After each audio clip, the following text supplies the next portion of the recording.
Au nom du Père et du Fils et du Saint-Esprit. Amen. Merci d'un cœur reconnaissant. Merci au Seigneur trois fois saint. Merci car tu as donné Jésus-Christ,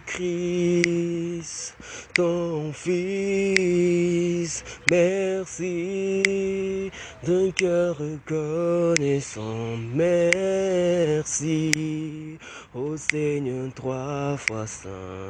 Merci car tu as donné Jésus-Christ,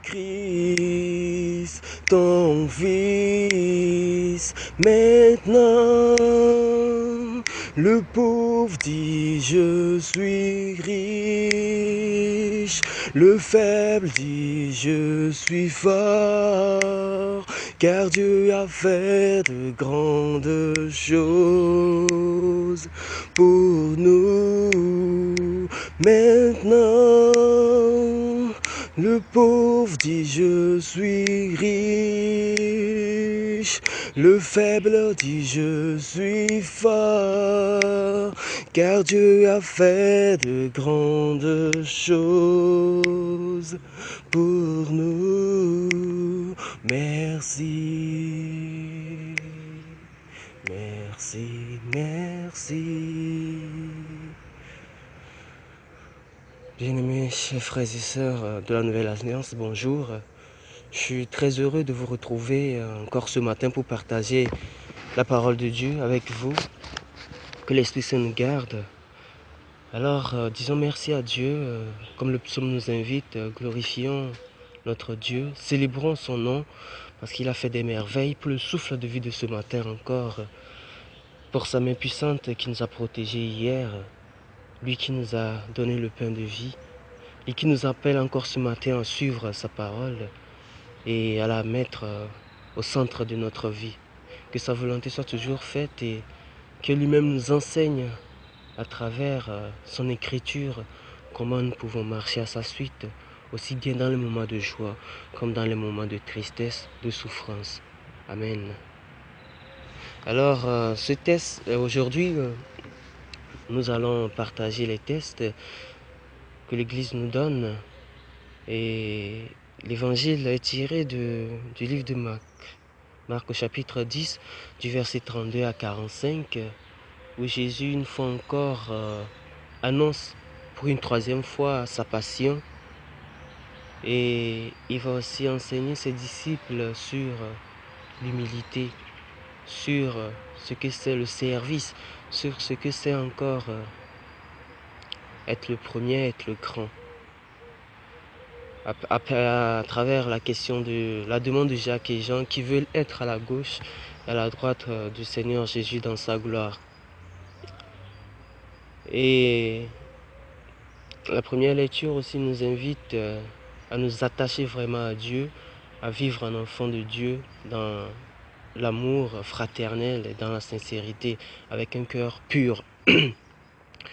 Alors, comme deux messages essentiels que nous pouvons tirer de l'enseignement d'aujourd'hui, c'est dire merci à Dieu, comme dans la chanson d'entrée, c'est dire merci à Dieu pour son œuvre. Pourquoi? À cause de l'amour de Jésus pour nous, à cause de cet amour inconditionnel qu'il a pour nous. Donc il faut qu'on dise merci et qu'on rende grâce à Dieu pour son amour qu'il a pour nous, d'avoir accepté aller jusqu'au bout, de mourir pour nous, pour nos péchés. Voilà, pour cet amour que Jésus a pour nous, de lui dire merci.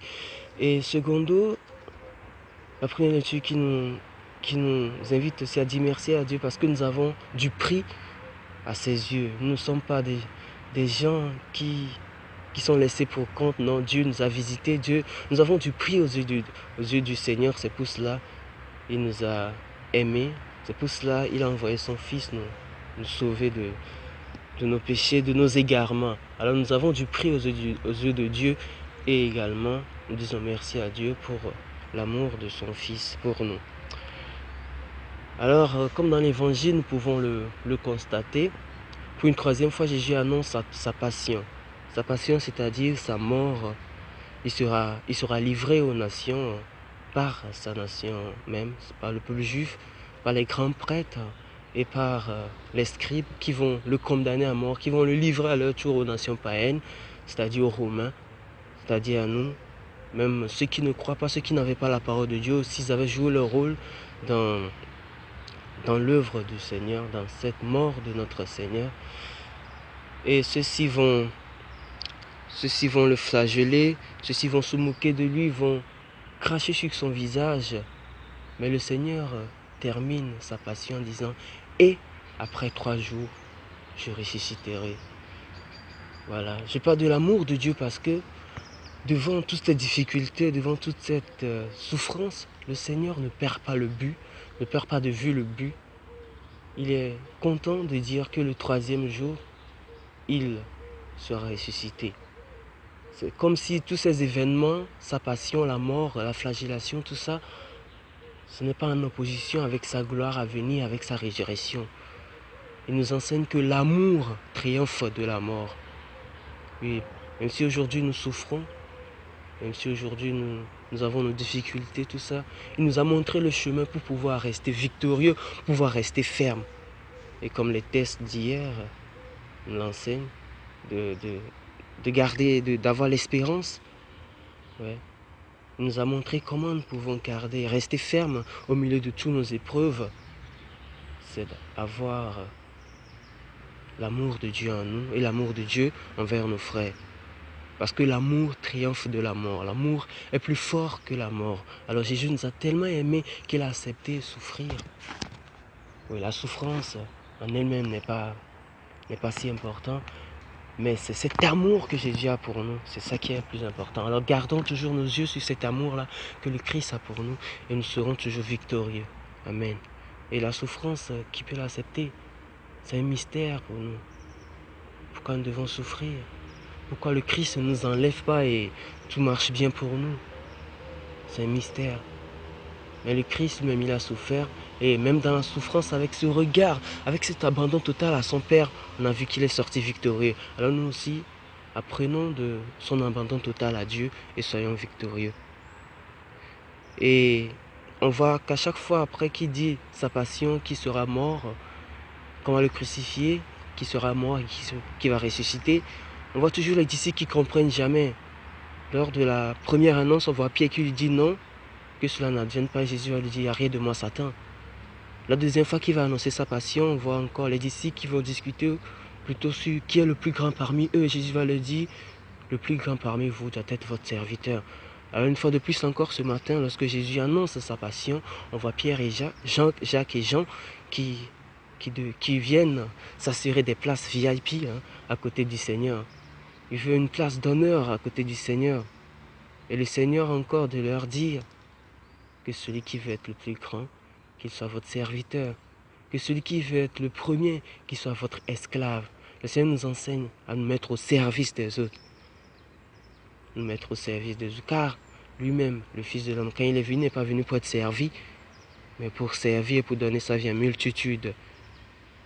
Prenons toujours l'exemple du Christ et qui nous aide à traverser nos moments de difficulté. Alors, nous avons du prix aux yeux du Seigneur, c'est pour cela. Pierre nous dit qu'on n'a pas été racheté par des biens corruptibles, alors l'argent, mais plutôt par un sang précieux de l'agneau, c'est-à-dire le Christ.